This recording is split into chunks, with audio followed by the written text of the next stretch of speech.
Hello, everybody. Thank you for joining us this afternoon and welcome. My name is Zoe Fruchter and I'm the League's program manager. And thank you again for making the time to join us at lunch for Independent Project Spotlight, Multispecies Totem, and Roots and Rhythms.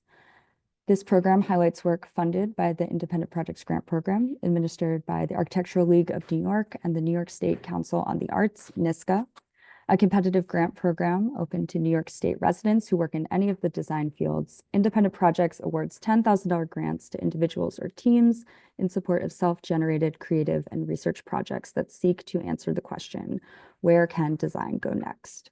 Grants are made possible by public funds from NYSCA and with the support of the Office of the Governor and the New York State Legislature. The 2025 Independent Projects application period is currently open through June 4th, 2025. And I'm going to introduce Daniel Cioffi, the League's Development and Operations Manager, who manages this program, to speak a little bit more about the application process before we go to the presentations. Thank you, Zoe. Hi, everybody. As mentioned, I'm Daniel Cioffi. I'm the Development and Operations Manager here at the League, and I'm the primary program contact for the Independent Projects Grant Program. So for those of you who are joining just because you're interested in the Spotlight event, welcome. For those of you who are both interested in the event, but also curious to hear more about the application process for our current cycle, I'm here and I'm available to answer questions. To just give a brief kind of overview of the program, as Zoe mentioned, Independent Projects supports creative and research projects in the design fields, which include, but are not necessarily limited to, architecture, landscape architecture, historic preservation, biodesign, community-centered design, fashion, graphic, industrial, and interior design. We award grants of $10,000 for creative and research projects. The format is up to you to define. So in the past cycles, we've supported projects that could be a publication, could be an exhibition, could be a series of programs or workshops, could be multiple things. That's up to you to decide. Right now, we're accepting applications for the 2025 cycle. Our deadline, as Zoe mentioned, is going to be 11:59 p.m. on June 4th, and that deadline is firm. So if you're at all curious about applying and think you might want to submit this year, now is the time to take a look at the application guidelines and process. You can find all of that information on our website at archleague.org/IPgrants25. I think that link will be in the chat in just a moment. The basic process is a series of informational questions to give you an opportunity to describe your project and identify the team and the project lead. A flexible narrative section that allows you to describe your project background, who your team members are, what kind of work you're proposing, what the costs will be, etc. A supplemental upload that can be a PDF, a video, or an audio file. And that's an opportunity for you to either exemplify the work that you're proposing or demonstrate past work that supports the concept that you're submitting for this cycle. There are additional questions for publications, for exhibitions, but the general idea is that the application is structured to be as flexible as possible to give you an opportunity to really fully describe your project in the way that you envision it. So I definitely encourage you to check out that process on our website. Again, that link is archleague.org/IPgrants25. I will be available to answer questions that might come up during the Q&A session at the end of the program today. But for now, I'll hand it back to Zoe to introduce our speakers. Thanks again. Thank you. So today's program spotlights two projects from the 2023 to 2024 cycle, the first being Multispecies Totem, exploring habitats and renewable energy by Perez de Vega and Ian Gordon, conducted in New York City, and Roots and Rhythms, cultivating food sovereignty, cultural resilience, and economic empowerment in Buffalo's Michigan Street Corridor by Darius Summers, Latoya Camdang, and Tiana Cooksey, based in Buffalo and New York City. In this hour-long event, we'll hear first from Eva about Multispecies Totem, followed by the Roots and Rhythms team. And then we'll have a discussion with all of the speakers following the presentations, including time for questions from the audience, both about these projects and, as Dan said, about the application process for the current cycle of independent projects. You can input questions using the Q&A feature. That's that sort of speech bubble with a Q and A in it during the presentations and also throughout the discussion. And I'm going to introduce the speakers briefly before we get to hear from them and see both of these really interesting initiatives. So Perez de Vega is an architect, designer, and educator Co-founder of E+I Studio with Ian Gordon, Perez de Vega holds master's and bachelor's degrees in architecture from the University of Madrid School of Architecture and a PhD in philosophy from the New School for Social Research with a certificate in gender and sexuality studies. She is an assistant professor of interior design at Parsons and teaches at Pratt School of Architecture. Through academia and practice, Perez de Vega advocates for rethinking human exceptionalism by engaging in architecture as a multi-species practice.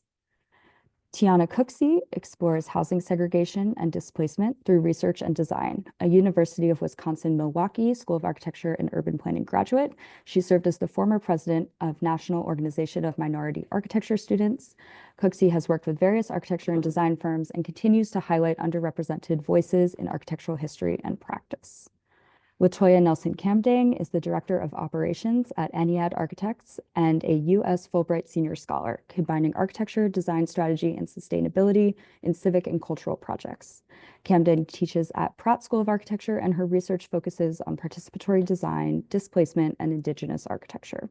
With degrees from the University of Pennsylvania School of Design, Wharton School of Business, George Washington University, and Georgetown University, she serves on the board of the Beverly Willis Architecture Foundation and the Van Allen Institute.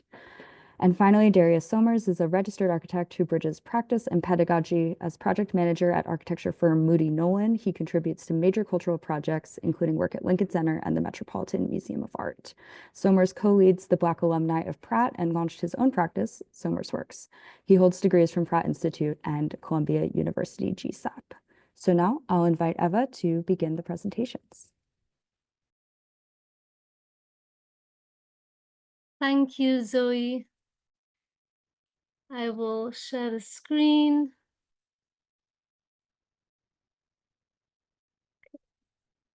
Are you seeing the screen? Just checking. Yep, we're good. Brilliant. All right. So, hello, everyone. Welcome to the Multispecies Totem. I will fly through a few of the slides here. I have quite a few, but I wanted to take you through some of the phases and the motivations behind the project, and ultimately the project that was supported by the Architectural League. And to state that it really did start a little bit before the grant with research and a particular preoccupation that I had and I have regarding avian species and the urban environment. So as you may know, it's a very big issue that architecture and the built environment is complicit in the death of multiple birds a year. These are some of the staggering statistics. And this has been sort of a preoccupation of mine for a while, and volunteering also for the New York Bird Alliance. I've started to think, how can I, as a trained architect, designer, think about this problem and address it from the perspective of someone engaged in the built environment. So we really started by first documenting what we were finding and the species that were most vulnerable.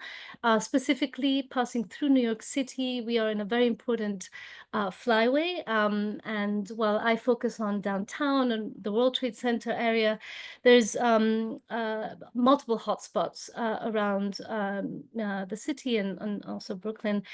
But we started, this was a research project that I was kind of doing whenever I had the chance, engaging also with some research assistants, trying to think about ways in which we could use our training as designers to make this visible, and also to propose something that could address it. So we started by looking at specific species and their sort of engagement with nesting and foraging. And so we were designing these modules that ultimately we called we didn't call it multi-species yet, it was birding totems. So we were exploring these different modules that we were 3D printing, researching specific apertures. So birds have very particular preferences to where they will actually go into, depending on the size of the aperture. Different species have different preferences. So we did quite a few few of these studies made it quite species specific. And ultimately, however, realizing kind of that the scope was much larger and that birds are indeed one of the species that are part of our urban built environment, but there are many others that we often don't think about, right? So how can we address the big question was how can we address these the most vulnerable when the most vulnerable are not even human? So we're exploring different species, and I won't go into too many details, but ultimately, after many iterations, we decided to go with a kind of prototypical module that could actually be made specific for different species, but also allow other species to kind of create their own world within it.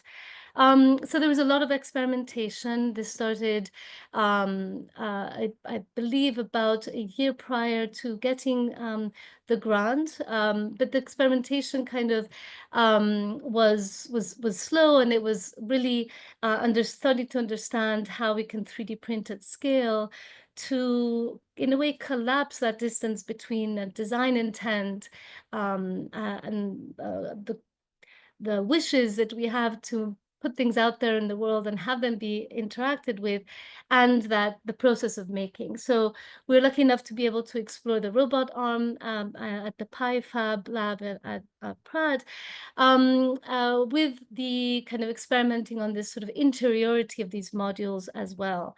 We tested them quite a bit with some of our alien companions. This is actually on my balcony, and it was quite well received. And these are actually locals. They come often. So they're not migratory species. We do have a lot of bird species, pigeons, mourning doves, jays, multiple species who are with us year round.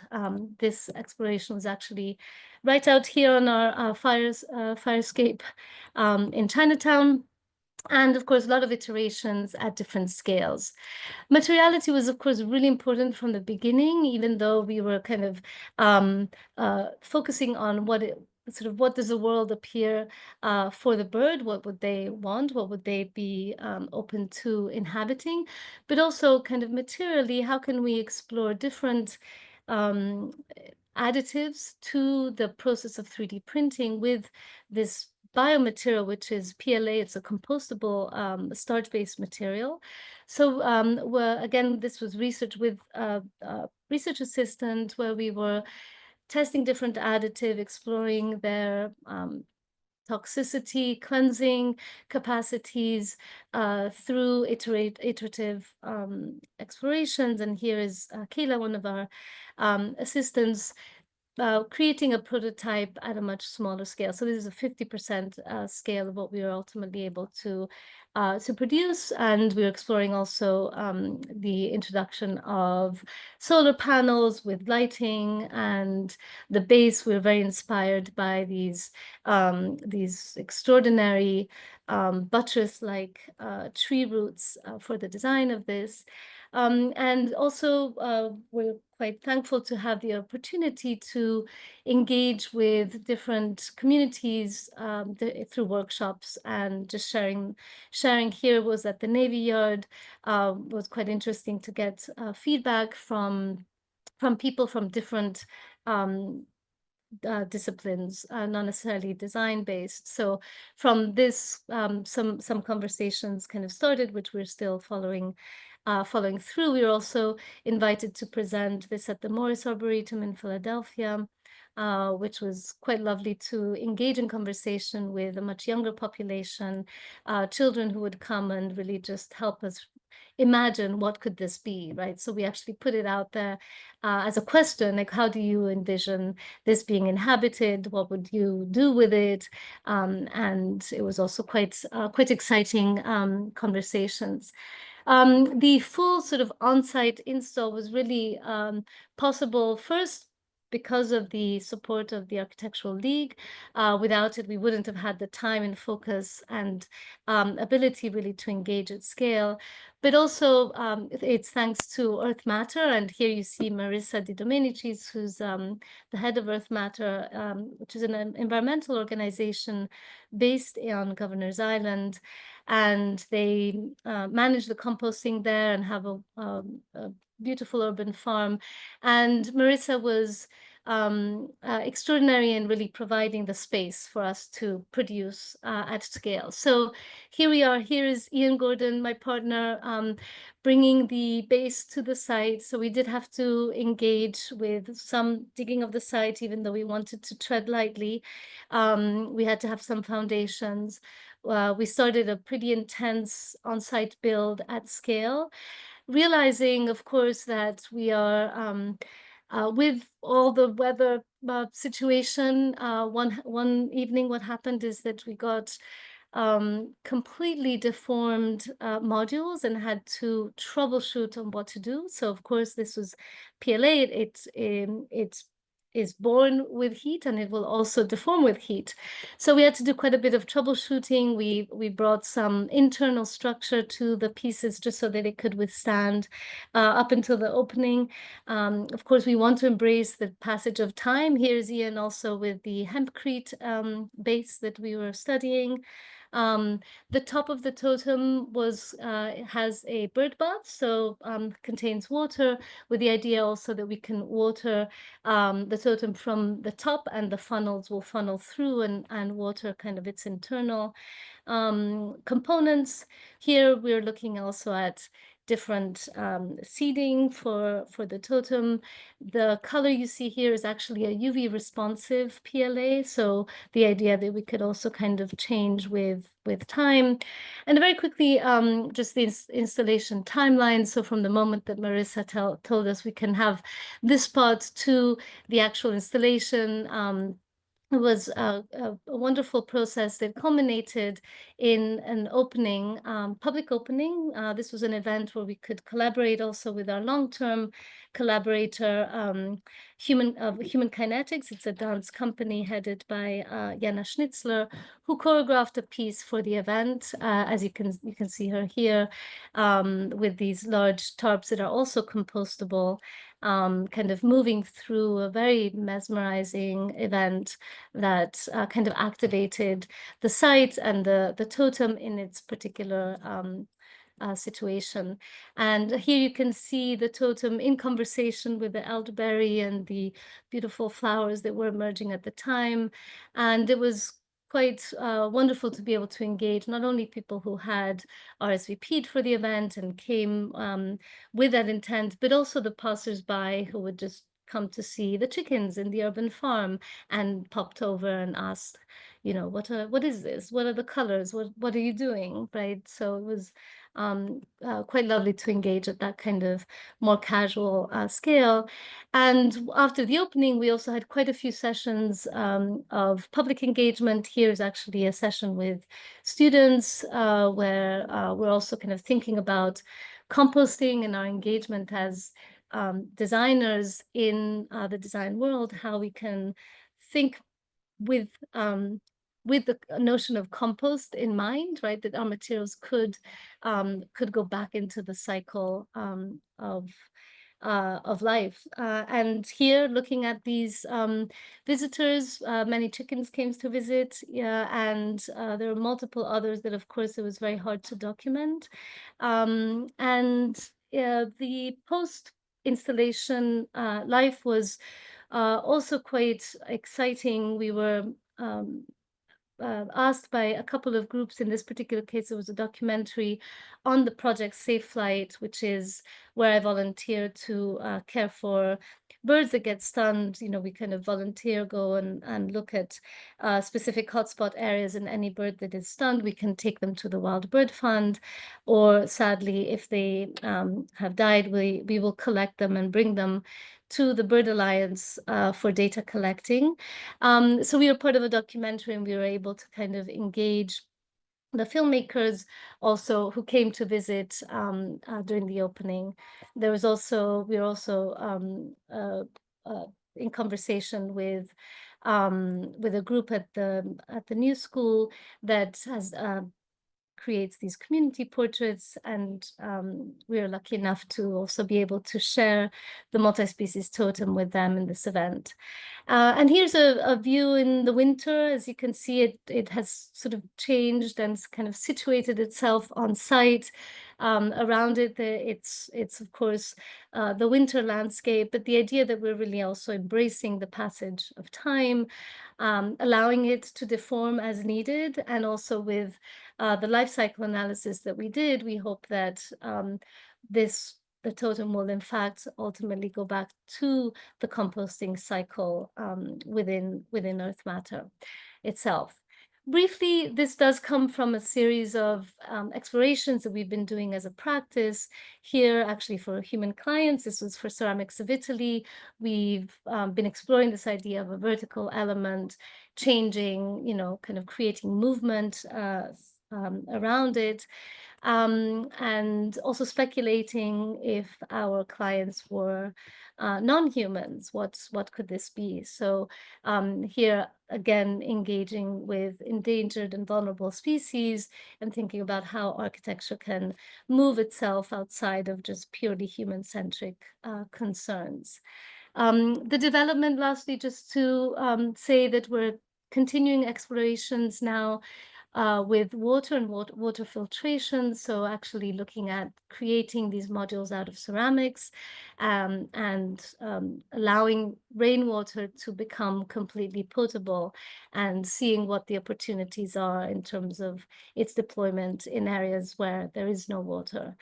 And lastly, I just want to kind of really thank, of course, the Architectural League for their support, and Earth Matter, Marissa, Charlie, and the whole team at Earth Matter that had us in their space during the summer for pretty intense building sessions.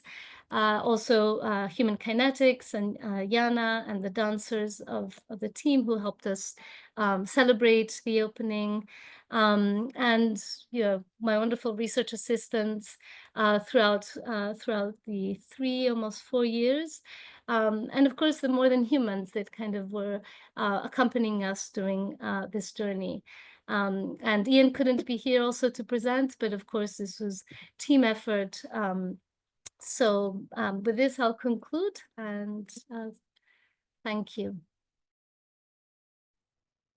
So it's our turn. As introductions, my name is Darius Summers. I'm accompanied by Tiana Cooksey and Latoya Nelson Kandang. Together, we formed the Reparative Vanguard Research Group. The title of our presentation of our work is Roots and Rhythms.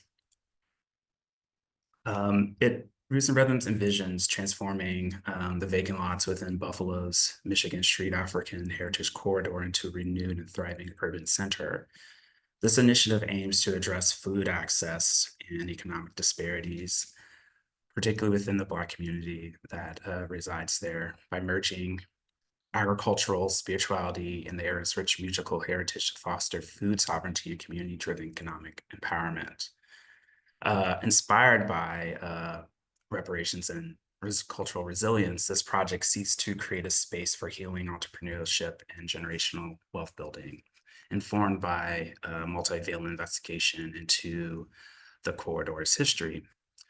This research utilizes a decolonizing lens and explores diverse scales and timelines to elucidate obscured aspects of the Black experience, particularly within this context. Synthesizing historical research and site analysis to envision virtual and physical interventions for storytelling and placemaking. By examining intertwined historical networks and forces such as the Railroad, the Great Migration, redlining, Black Lives Matter movement, converging within the corridor, this project critiques conventional architectural tools and methods to better address complex challenges and shape a more informed contemporary context. So next image. We start off here. This image is quite a somber image. This is a photo taken back in 2022 outside the Tops grocery store where 10 people were slain in a racially motivated attack on historically Black, predominantly Black community in Michigan, in Buffalo, not too far from the Michigan Street African American Heritage Corridor. Next image. Just take a moment to kind of acknowledge the lives that are lost. From the top left to the right, it's Celestine Cheney, Roberta Drury, Andre McNeil, Catherine Massey. From the bottom left to the right is Magnus Morrison, Hayward Patterson, Aaron Salter, Geraldine Talley, Ruth Whitfield, and Pearl Young. Next image. So while we, part of our kind of site research, we attended in 2004 the exhibition Before and After, again at the AKG Art Museum, also located in Buffalo. It was a collaboration by Buffalonians, Black Buffalonians, Julia Bottoms, a painter, Jillian Hainsworth, a poet, and Tiffany Gain, a writer, all of whom were directly impacted by the heinous attack.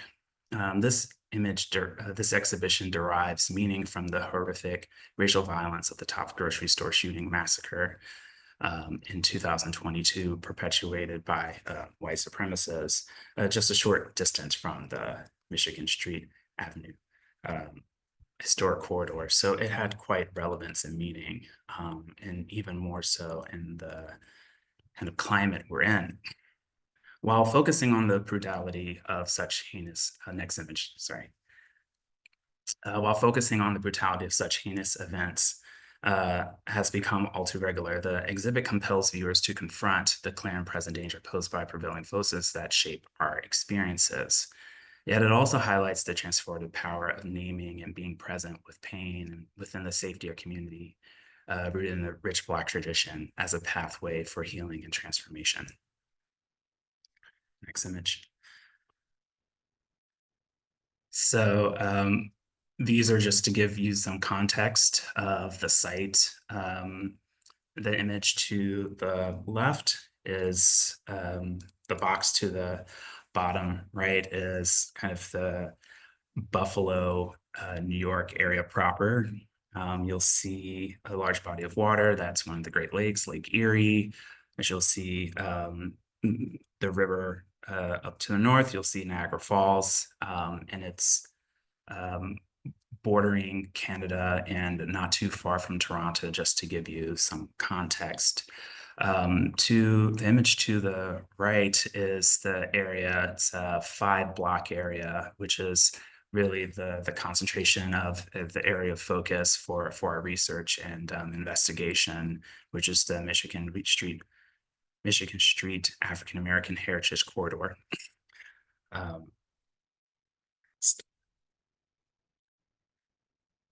So connecting the Tops shooting and its aftermath to a much broader, longer legacy and history of violence of this nature, we trace back kind of history to pretty much the founding of the nation. And so for some, this is a crash course. We think this is necessary to kind of touch upon major milestones that have kind of shaped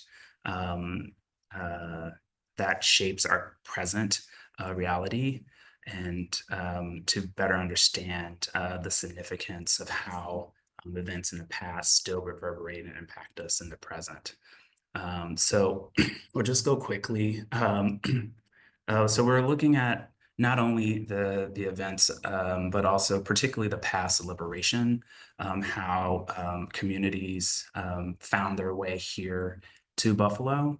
And we have to start with geographically the South under chattel slavery and forms of resistance, collaborations between people of color and non-people of color, finding ways to freedom to the north via the Underground Railroad.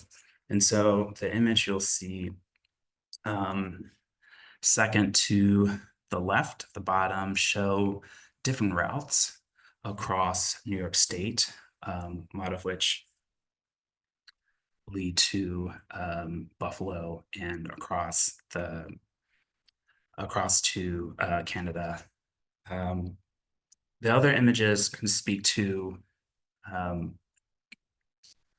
the Civil War and mainly Reconstruction, most importantly Reconstruction, where we had a time of a levity exploring what the possibilities of access to social, political, and economic access mobility. Next image, and I'm going to kind of run through these quickly. So we're looking at the Great Migration, which led a large swath of population to Buffalo. However, that was just one step of many kind of challenges and obstacles when those residents, those folks migrated and arrived here. So we had redlining and continued moments of resistance and civil disobedience for namely the civil rights movement and more recently the Black Lives Matter movement. Next.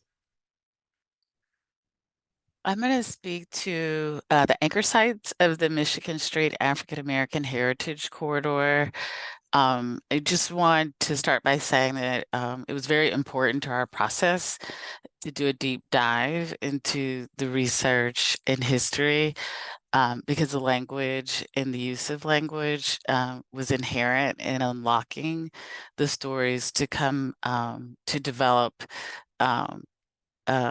the images that facilitated our work through Mid-Journey. The history, the culture, as Darius was speaking to, but also the physical artifacts that were existing in the community were critical to that process. We can advance to the next slide. What you see here is a site plan, and you'll notice the proximity of all of the anchors. Within this area, you could probably walk to each of these sites within 5 to 7 minutes. Located first, we have the Michigan Street Baptist Church. And next to that is the Mary Talbert Residence, which unfortunately was actually is no longer there. It only exists as ruins. Behind the church is the Nash House, number 3. Number 4 is the Colored Musicians Club. Number 5 is the Little Harlem Hotel, which again is not presently there. It only exists as a cultural memory.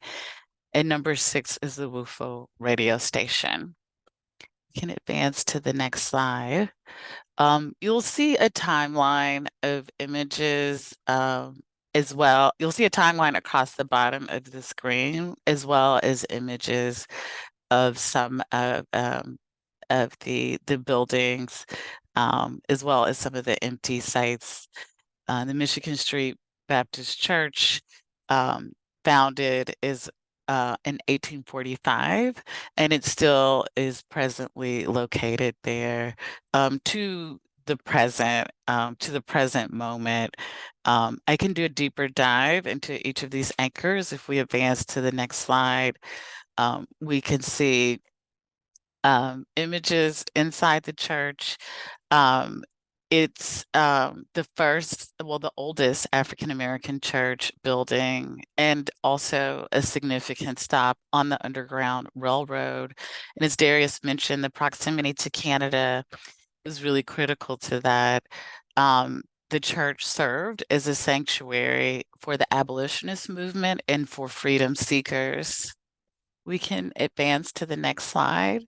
You'll see images of the Nash House, which is in great condition and still stands as a museum today. This is the Nash family. Robert Nash was a minister at the church, and his wife, in the next slide, you'll see she had a very critical role within the community in advancing health. She developed a community garden within the neighborhood, and located between the church and the home. And this vegetable garden became a primer for understanding how food is not only as kind of a cultural place for gathering, but also the quality of food is a necessity in a healthy community. In the next slide, we have images of the Colored Musicians Club, and I'll also be speaking to Little Harlem. It's situated actually on Broadway. It's the only remaining African American musicians club of its kind. It was founded during the segregation period, and it provided a space for Black musicians to socialize. It hosted legends such as Dizzy Gillespie and Miles Davis. In the next slide, we'll see images of Little Harlem, which I mentioned, unfortunately, is no longer physically in this space, but a cultural memory that exists within the residents there. In 1961, Anne Montgomery, an African-American woman, owned this nice nightclub.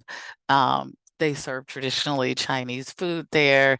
They hosted artists such as Billie Holiday, Cab Calloway, and Bing Crosby. And this formed a trio during the Jazz Age of a place for obviously religious ceremony with the Michigan Street Baptist Church, but also social music, cultural celebration within the jazz trio. And lastly, in the next slide, the WUFO radio station and the Black History Collective is the first Black-owned radio station within Buffalo. And this critical tool for communication to the Black community, many of the residents said this is the information source they were listening to when they heard about the assassination of Dr. Martin Luther King. And it remains a beacon within the community today, but also those stories and archives live within the Black History Collective. I'm going to pass it on to Tiana to speak to our process and methodology. Yes, thank you. So taking a deeper dive into all of the history and the acknowledgement of the anchors on the site, we started to develop prompts using Midjourney and other AI tools to essentially reimagine a world where we can acknowledge our history in a respectful way, but think about a future where if those systems of oppression didn't exist, what would our lives look like? If we could be connected to one another without limits and connected to our environments and really focus on a life of abundance, what could that look like? And so leveraging conversations about what we know about our history and what we know about these sites and the resilience that came from our history. How can we think about helping to establish a baseline for AI tools to really understand what that visualization could look like? And so thinking about the Niagara movement and the Underground Railroad and how those were pathways for communion and safety and sanctuary, we thought about what if we reimagined these spaces or recreated these spaces? And how could that lead to new imaginations of spaces that don't exist yet? And so we thought about places of worship and what that meant to our freedom and our liberation over time, but also how that still sometimes in some locations is not a safe space. And so we really wanted to take in as much nature and as much organic forms as possible to really get to the root of who we are and how we can be connected despite kind of limits. And so these images that I'm going to flip through are just kind of our imaginations based on conversations. And then I'll talk about some of the challenges that we've encountered as we started to kind of see the limitations of the AI tools, just because of the probably the existing kind of narratives that exist right now. So in the process of creating these images and trying to imagine our futures in new spaces and creative spaces, we also had to continuously train the models to think differently about how you're representing us or how you're representing the spirit of jazz or the spirit of these sanctuary spaces. And so a lot of times we would get different styles that we would kind of play with to see what we liked, but the whole goal was essentially to integrate the people and the joy that came from community, but also acknowledging that we need to incorporate nature as much as possible because that's a part of healing and that's a part of kind of living an abundant life. And so in these spaces, we talked about the politics of food and what that meant from the middle passages to agriculture to now the organic foods and all of the things that exist with how food is directly connected to health and how can we get back to understanding how to leverage those things. And so these images were just kind of explorations of different ways that we can think about integrating nature and food and economic productivity into different types of spaces. How we can leverage architecture and the tools that we know and the things that we like indoor-outdoor space, natural lighting, things like that. How can we start to create these spaces and environments? And then all of this work was based on a continuation of understanding from previous works. And so these are some of the sources, but also this work is ongoing. And here we have a list of the AI sources that we use to kind of help with the transcriptions or the kind of thinking of these things. But most of these images came from dialoguing back and forth with one another and then looking at kind of what exists in the literature. So I'm gonna stop there and then we can move forward with the program.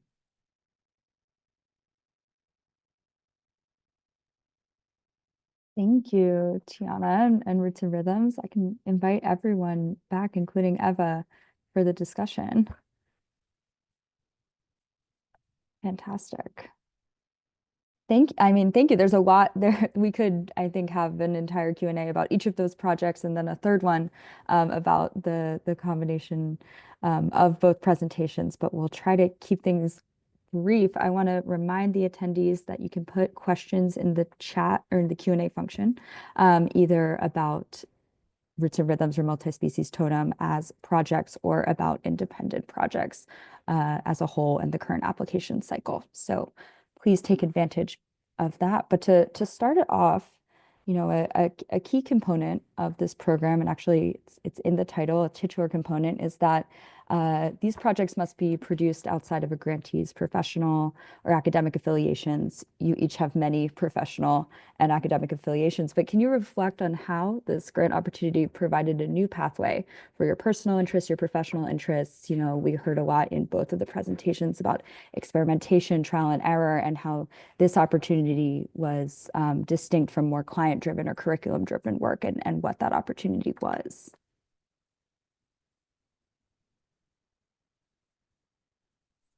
And anyone can just jump in there. So I would love to say that thank you for the grant and the opportunity to explore and continue this project. For me, I'm very interested in technology and AI, and so I've been experimenting with different AI tools for a few years, but this project really allowed me to understand how to leverage different tools for workflow and process, and also understanding the limitations of some tools in terms of just the way that they would represent things that I was trying to represent in my mind. So also learning how to feed the tool things so that it could give you a different output. And I think that also has led to other opportunities to continue this type of work. Yeah, I'd like to just jump in. I'm in my role, I'm not assigned explicitly to design teams as the director of operations. So this really gave me an opportunity to dive back into the design process, but in a very different way. When I started school of design, I was drafting. And then, was introduced into AutoCAD, and then each iteration thereafter. So it really gave me an opportunity to explore a new tool. And, I think continuing to challenge myself, like in practice, with the new tools that we have access to is really critical to advancing architectural practice. So maybe I'll respond on my end, unless Darius, you wanted to add to. No, go for it. Okay. Well, yeah, I think that probably in all our cases, I mean, some of these interests somehow are woven into the way we teach, right, or the way we practice to some degree, but we're never really, have the moment to, okay, now let's really focus and test this out fully. So I think that that's what really was provided by the grant on my end was, first of all, the recognition that, okay, this matters, right? That's already important, right? So, okay, it matters. Someone's giving you support to do it. Let's go for it, and let's make this sort of shareable. So yeah. So while it is, of course, things that kind of weave in and out, I think it does give, first of all, substantial kind of boost to putting the energy and the time that's necessary to see something through. So we would not have probably been able to build to scale, and certainly not been able to probably engage with Earth Matter and kind of having those conversations, without the backing. So it has been quite pivotal. I would echo that. It was the support, being able to go to the site, that revealed certain things that we would not have been able to identify. I mean, even the exhibit that we by happenstance came across was quite a shift in our research and direction. And just for me personally, I'm echo Latoya and Ava. I guess all of us, have been trained in a certain way, right, with a certain kit of tools, and in our research, just exploring a new one that seems kind of foreign, that we kind of have to gain our bearings on and better understand how to kind of wield in an effective way that can generate interesting conversation and dialogue. Thank you. I think already we're drawing, some methodological connections between the two projects, but when we were putting these together for the Spotlight event, they're very different products. With Multispecies Totem, we have this, incredibly comprehensively deployed prototype of it that you've been working on that, of course, connects to larger interest in your work. And then for Roots and Rhythms, a really deep research. But I think in both of these projects, what's central to them is a critique of contemporary architecture practice in terms of who is centered or what is centered, perhaps towards you, Eva, in the way that we design. And both are using a critical lens ecologically in terms of racial justice to generate, new ideas and new directions. So I'm wondering if each of you might reflect on how these projects demonstrate or inform a different path forward for designers. I know it's new toolkits, but also new concepts and new directions in design.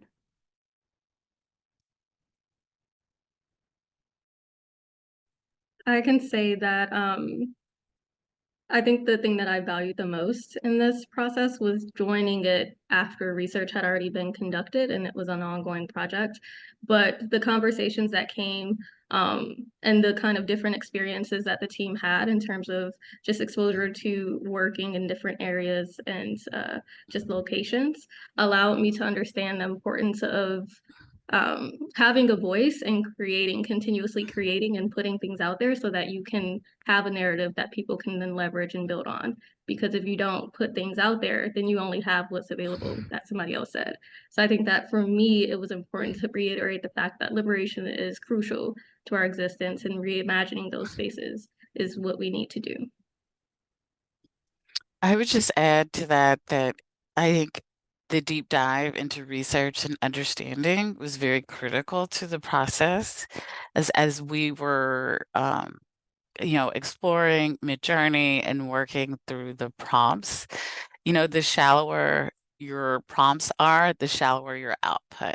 So in order to really dig deep into refined outputs, you have to start really crafting more language and digging deeper into the narratives of what you want to reimagine.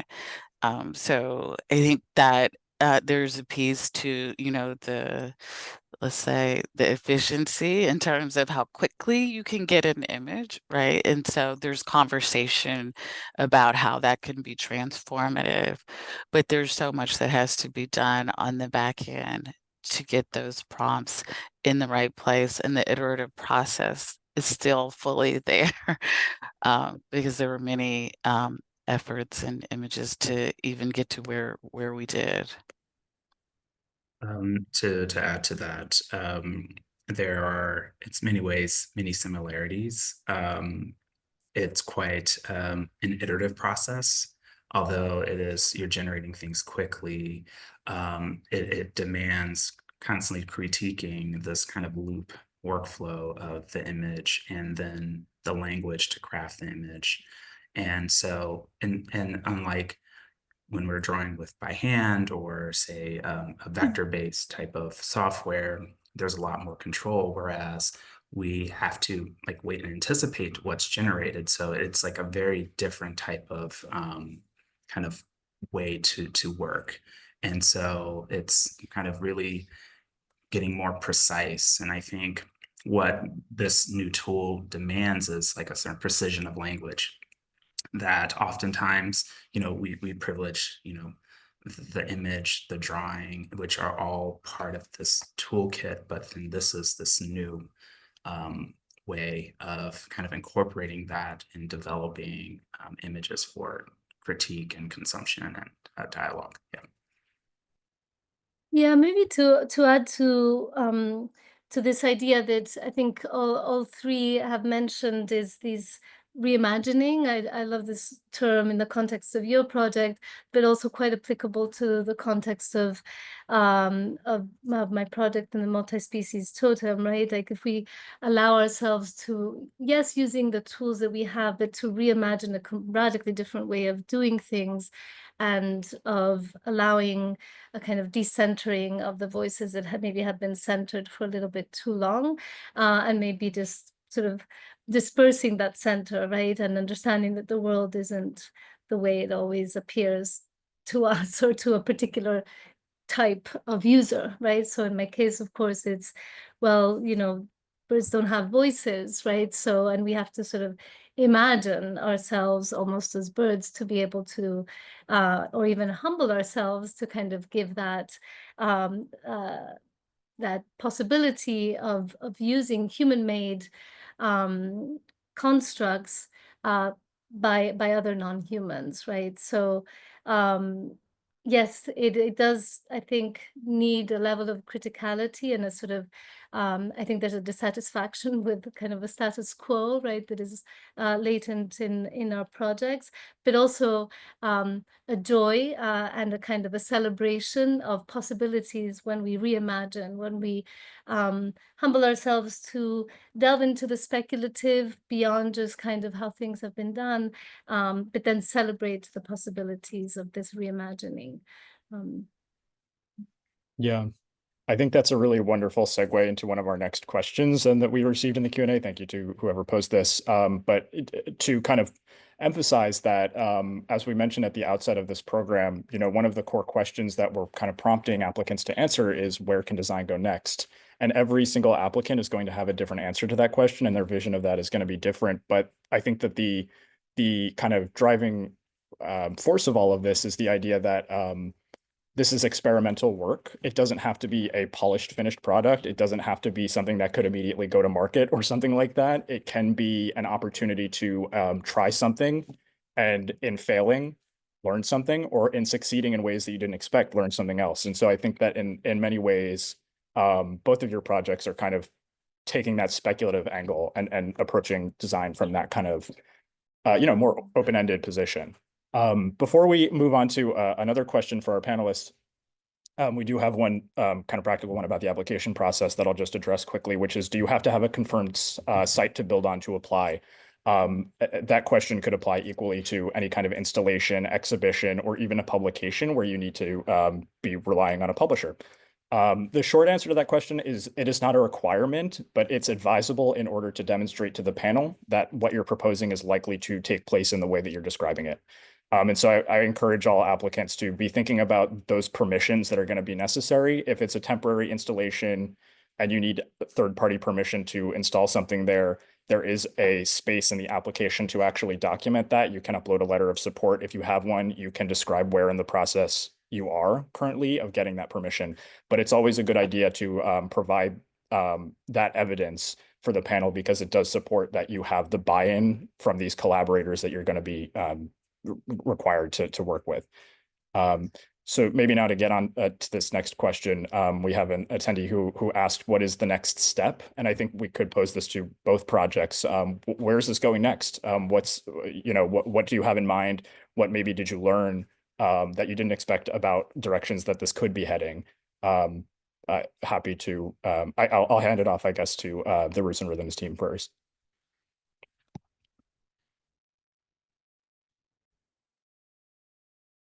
Who would like to go first, Tiana? I have some ideas. I think a part of the research that didn't really get showcased is just us trying to figure out who we can potentially collaborate with, what other organizations are out there that are doing this work, particularly around food and growth and kind of like justice-oriented design work. And so we have a few databases that I think that we could tap into to like expand this work or establish a methodology and see what it would actually look like to influence strategic plans a little bit more and how we can kind of aid these businesses or institutions in imagining what these futures look like. That's one. I would love to also curate some gallery showcases, just putting that out there for manifestation purposes. I think all of the proposed paths are within the realm of possibility, imagery, exhibition, article, all of those things, right? There's one thing about this project is speaking about this idea of abundance, about there being enough resources for everyone, right? And I think that also ties to Eva's work and how we also look at all life as having an equal place on this rock, spinning rock on this planet. And so, yeah, all of those things are a possibility. But just being able to do more and to be able to expand our reach and conversation and just begin to invite other folks from different disciplines to kind of chime in and provide their insights to further expand and even complicate what we are putting forth out there. Yeah, I hope that we can re-engage the African American community in Buffalo to help celebrate and elevate their story. They're very passionate about the legacy of the abolitionist movement and the Underground Railroad and their connection to the Jazz Age. And I think becoming like in terms of like the civil rights and social justice stops in terms of learning and placemaking and storytelling. I think the power of place is so important in cementing those anchors so that, that in 200 years, there's still artifacts in the community telling those stories. That this Buffalo location is a case study, but there are many communities, globally that are having the same challenges in preserving the stories, the cultural artifacts, that really tell those stories. So, the work has been done, the manifestation of that in real, storytelling. I hope that is where I ultimately would love to see this going. On my end, there are many aspects through the process that we had to kind of put aside, right, sort of for the end goal of the project itself. And I think kind of going back to those things that maybe had to be put aside in a particular case, well, we did engage with renewable energy. We were able to collect water, and we had some solar panels. We ultimately decided to not emphasize that component, in part because we were actually in an urban farm that already has those elements. So they had water, so we decided to use the water just for kind of local irrigation that they have there. But we would love to have a way to firstly collect data more accurately on who is actually coming, right? Which species are joining us, right? Because every time that we were there as humans, we know that the birds and other species probably would not want to be around. So to be able to collect data more accurately and maybe collaborate with someone who has that kind of knowledge, because we did put a little camera connected to a solar panel. But again, we decided to not emphasize that as much, given this sort of urban farm setting.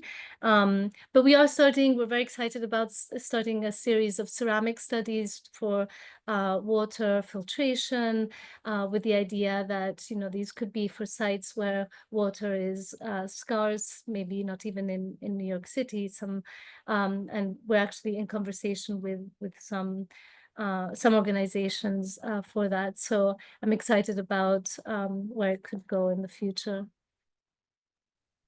Well, I think that's a wonderful note to end on. Thank you again to all of the panelists for joining us and sharing more about these projects.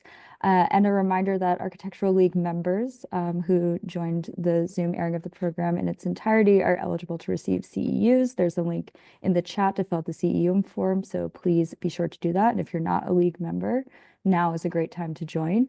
You can see the benefits in action. But thank you again. And if you have questions about the currently open application cycle for independent projects, feel free to reach out to Daniel Cioffi or visit the FAQ page on the Independent Projects website. All right, with that, we will close and have a lovely rest of your day. Thank you. Thank you. Thank you, everyone.